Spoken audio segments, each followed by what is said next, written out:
It was 3:17 a.m. when I received the text. Just 5 words. Don't come home yet, please. No punctuation, no explanation, no good night. Just those 5 words. And that's when I knew. I had suspected for weeks, maybe months. The late nights. The way she flipped her phone when I walked in. The new friend group I'd never met. It's just girls' night, she'd say. We're talking, dancing, decompressing. And I wanted to believe her. I really did. But that night, I was out of town for a quick business trip. I wasn't supposed to come back until morning, but my last meeting was canceled, so I grabbed a late flight. I didn't tell her, planning to surprise her when I got home, walking around 4 a.m., curl up behind her, kiss her neck, and tell her how much I missed her. That was the plan. But plans crumble when a text like that flashes across your screen at 3:17 a.m., and everything goes quiet. I didn't reply, didn't ask questions, didn't spiral. I called her sister instead, Jessica, 3 years younger than her, sharper than people gave her credit for, and one of the few who didn't pretend everything was fine. She answered immediately, like she hadn't been sleeping either. Jake, she said, I got the text. I told her. A pause. A long silence. Then she said, I'll be downstairs in 5. She didn't ask what the text said, or if I was sure. Jessica knew. I think she'd known for a long time. But loyalty is complicated, and she tried to stay out of it. Tried to keep the peace between blood and truth. But that night, she made her choice. When she opened the passenger door and slid into the back of the cab with me, she didn't say anything for the first 10 minutes. Then quietly, she asked, Do you want the whole story? No, I replied. I wanted to tell it. Jessica leaned back in her seat and nodded. Then let's go get your answer. We arrived just before 4 a.m. I let her out first, then followed. No keys, just a knock. Footsteps on the other side. Slow. Hesitant. The door cracked open just enough to reveal her face. Tired eyes. Smudged makeup. A hoodie that wasn't hers. Behind her, I caught a glimpse of a shadow moving down the hall. When she saw Jessica standing next to me, her face went pale. She opened her mouth, but before a word could escape, Jessica stepped forward. Now tell him what really happened. My wife stood there, gripping the doorframe as if it could save her from drowning. She looked between me and her sister, scrambling for some version of the truth she could spit out without choking. Jake, I didn't know you were coming back tonight, she said, her voice barely a whisper. I'm here now, I replied. So go ahead. You said, don't come home yet. Why? She hesitated, glancing over her shoulder. I saw it again, the shadow, the figure moving just out of sight in the hallway, her head tilted back slightly, as if deciding whether to stall, lie, or slam the door shut and pretend none of this was happening. That's when Jessica spoke again, her voice cold. He saw someone, didn't he? My wife didn't say anything, just stood there, gripping the edge of the door like it was her only anchor. She opened the door a little wider, but not to let us in, more like to delay the inevitable. It's not what it looks like, she said. Then explain it. I demanded. You texted me at 3:17 a.m. to not come home, and now you're standing here in someone else's sweatshirt. Please clarify what I'm seeing. She blinked twice, and then the tears started, the convenient kind, the ones that show up when the words fail. I didn't plan for it to happen like this, she whispered. Jessica scoffed bitterly. You've been not planning it for 6 months. That's what you told me, remember? That you didn't mean for it to get this far. My heart stopped. You knew. I turned to Jessica. You knew about this? Not like this, she replied quickly. I suspected. The phone calls. The disappearances during family events. I confronted her a few weeks ago. She said it was just flirting, that she'd stop. You remember that, right? I nodded slowly, my stomach sinking. I told her if she didn't stop, I'd tell you myself. So you waited for her to clean it up? I asked. No, Jessica snapped. I waited to see if she'd come clean. You're my brother-in-law and my friend. I didn't want to destroy you if she was going to fix it herself. But she didn't, I said. Instead of coming clean, she sent me a 5-word text and hid someone in the hallway. She was making him leave. My wife mumbled, "I told him to go before you got here." I nodded, the words bitter in my mouth. How thoughtful. Her face twisted, a mix of guilt, shame, and something else I couldn't even name anymore. "I didn't mean to hurt you," she whispered. "But you did," I said, cutting her off, repeatedly. "In this house, in our bed, and you were going to let me walk back into it tomorrow morning like everything was fine, weren't you?" "I was going to end it," she said, her voice barely audible. "End it," Jessica repeated. "And what? Rotate men? Craft a better lie? Or just wait until Jake was too tired to fight?" My wife shook her head, trying to twist the narrative. "You don't get it," she said, her voice cracking. "It wasn't like that. He made me feel seen. You think Jake is perfect, but he's not. He buries himself in work and forgets I'm here. Don't turn this on me," I said, my voice rising now. "Don't you dare make this about my work schedule when you had a dozen chances to speak up and chose silence every time. You had options and you chose this." "I felt alone," she whispered, looking down. "Then leave," I shot back. "Leave if you're so lonely. But don't build a second life and expect me to live next to it like an idiot." Jessica stepped between us, her voice a sharp edge. "You know what the worst part is?" she asked. "He still wanted to surprise you tonight. He flew home early. I sat next to him in that cab, watched him hold flowers in his hands like some dumb romantic, still believing in you, and you were here with someone else." My wife's eyes dropped to the floor. "Get him out of this house," I said, my voice breaking now. She didn't move. I said now. She slowly turned around, walking toward the hall. I heard a door open, then heavy footsteps. He didn't say anything as he walked past us, just kept his head down, hoodie up, shame in every step. When the door slammed shut behind him, I stepped into the house. It felt smaller now, colder. Even the walls seemed tired of her. Jessica stayed behind me, silent. She knew there was nothing left to say. For now. My wife stood at the foot of the stairs. "I'm sorry," she said, her voice small. "I don't want this to be over." I looked her straight in the eyes. "It was over the second you chose someone else and left me out of your truth." "Can we talk tomorrow?" she asked. But I interrupted. "We're done talking. We're done pretending. And we're done calling this a marriage." I walked to the guest room, closed the door, didn't even change, just lay there staring at the ceiling. I didn't sleep. Not really. I just replayed everything. The text, the hallway, the way she said she was going to end it, like that changed anything. The room was quiet, but my head wasn't. I could still hear her voice trying to twist it. Still hear Jessica's words about the flowers in my hands. That part hurt the most. Not because I was embarrassed, but because it was true. I'd flown home early just to surprise her like an idiot, and she was already living a lie she never planned to stop. Morning came too fast. I heard footsteps outside the guest room, then the smell of coffee.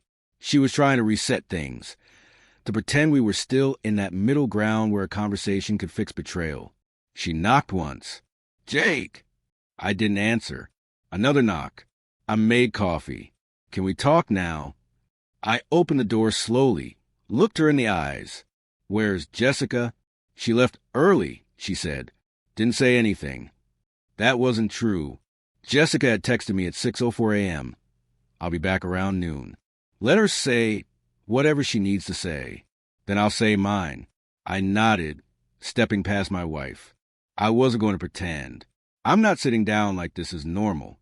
She followed me into the kitchen, hands wrapped around a mug she hadn't even touched. "I don't want to lose you," she said. "You already did," I replied. "You made a mistake. You made a pattern. This wasn't one night." I continued. "This was a string of choices. You picked someone else and lied every day after." "Do you still love me?" she asked, tears filling her eyes. "Love doesn't survive lies like this," I said, not without burning everything down first. "I didn't mean for this to happen," she said again, her voice breaking. "You keep saying that like it matters." She sat down, trying to look broken, but all I saw was someone who'd finally been caught. Someone who wasn't ready to deal with the consequences. "What are you going to do?" she asked. "Move out," I said. "No, you are." "Jake, please," she begged. "I don't have anywhere to go." "You should have thought about that before you texted me at 3 a.m. while hiding a man in our house." "He wasn't hiding," she said quickly. "He was walking out of my bedroom." "I don't need to know him," I said. "I know what you did with him." The door opened, and there she was, Jessica. She walked in like she owned the place, scanning both of us before grabbing the coffee pot. "You're back," my wife remarked, sounding surprised. "Of course I am," Jessica replied coolly. "I'm not done." She turned to me, locking eyes. "Jake, do you want to know how long this has really been going on?" I nodded, barely able to keep myself together. Jessica took a deep breath. "Almost a year. It started at a friend's birthday party. I wasn't even supposed to be there, but I saw them leave together. When I asked her about it, she said it was nothing, that they were just catching up, but I knew." My wife shook her head in denial. "That's not true. You're exaggerating." "Am I?" Jessica said, unfazed. "Because I saw the messages on your iPad the next morning. The ones you forgot to delete. The ones you said were just venting. You're twisting things," my wife argued. "No," Jessica snapped. "You're the one twisting things. I'm just untying the knot." She took a step closer. "He deserves the full truth, not the half version you've been feeding him." "I've told him everything." My wife shot back. "He already made his decision." "Your version," Jessica countered. "Want me to tell him mine?" With that, she pulled out her phone and tapped the screen. "You know what this is?" she asked. "A screen recording from your iCloud backup. The one you didn't realize synced." My wife went pale. "Jessica, stop." "No," Jessica said firmly. "You don't get to play the victim after a year of hiding behind silence." She pressed play, and my wife's voice filled the room, laughing, whispering, "He's so predictable. Safe. Boring." Then another voice asked, "So he really has no idea?" "None," my wife said, sounding smug. "I've got him so wrapped up in work and loyalty, he wouldn't believe it even if I told him." "Turn it off," my wife begged, her face drained of color. "The context is your voice," I said flatly, "and it says everything." She reached her phone, but Jessica yanked away. "Don't touch me," she warned. "You made your choices. Now live with them." I turned and walked into the living room, not wanting to hear another word. But they followed me. "Jake, please," my wife pleaded. "I'll leave. Just don't hate me." "I don't hate you," I said, my back still turned. "You're not worth that much emotion anymore." "Then what do you feel?" she asked, her voice soft, almost pleading. "Freedom," I replied and walked away. It only took her 2 days to start spinning her version. 2 days after packing a bag and leaving, I began getting messages from people I hadn't heard from in months. "Hey, just checking in. Heard things got complicated. I thought you two had an understanding." "Wait, she left?" "I thought you asked her to stay." That was her version, that I'd been distant, cold, emotionally checked out for a long time, and she'd finally found the courage to leave. Courage, she called it. Sneaking another man into our home and texting me at 3:17 a.m. not to come back. Jessica had warned me. She's not just going to own it, Jake. She'll twist it, reshape it, make you the one who pushed her away. "I don't care what she says," I told Jessica. "The people who know me won't believe it. And the ones who don't, the mutuals," Jessica interrupted, "the fence-sitters. They'll believe whatever version gets to them first." And Emily was fast. The moment she moved out, she turned into a PR team. Carefully worded texts, long emotional posts about leaving with love, being misunderstood. It was all clean. Too clean. So I let Jessica handle it. She had the evidence, recordings, backups, messages, receipts. She started with the friends who hadn't picked a side yet.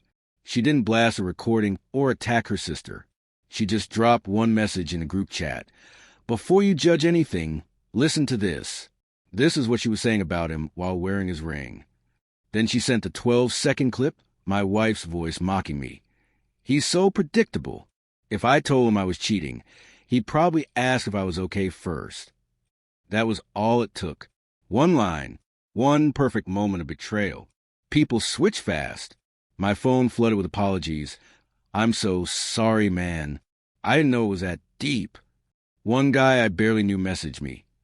If I ever catch someone talking about me like that while I'm at work building a life for them, I hope I handle it like you did. Emily tried to fight it, of course, claiming the recording was taken out of context, that she was just venting. But the damage was done.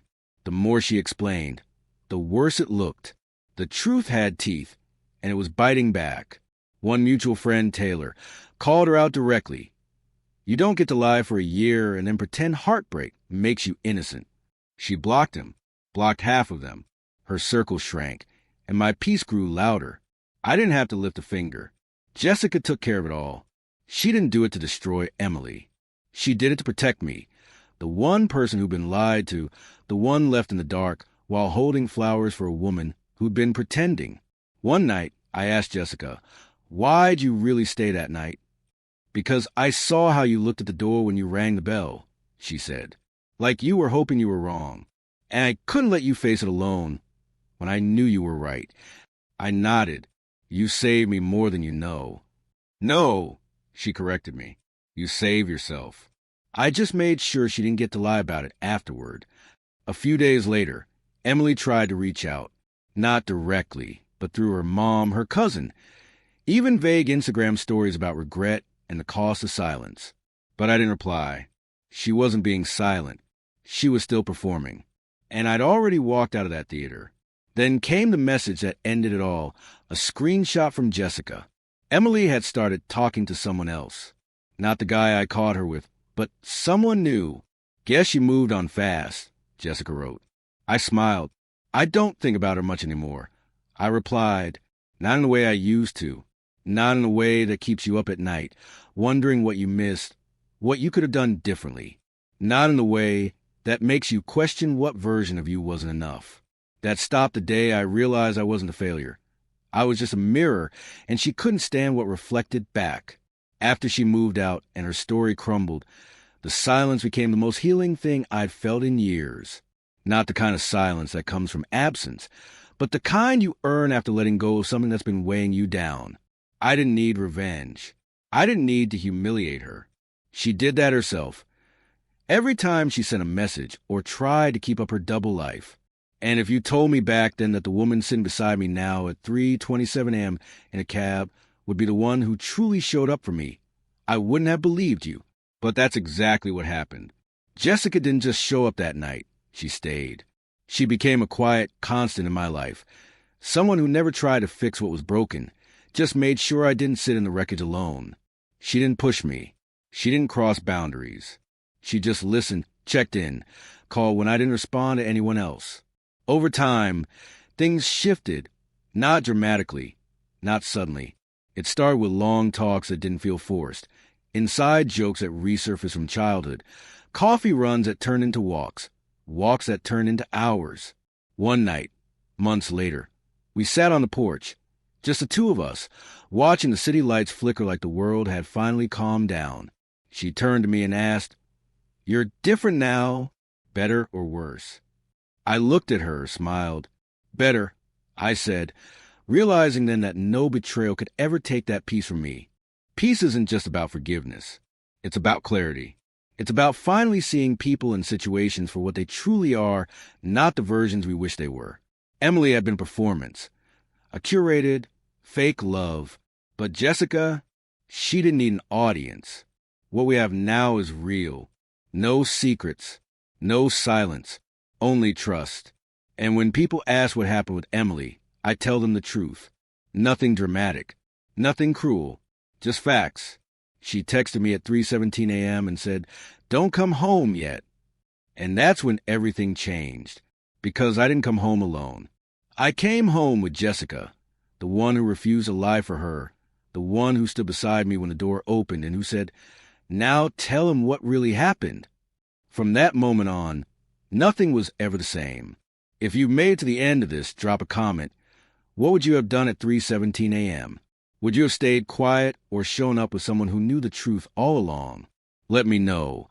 And don't forget to subscribe, because next time, the truth won't.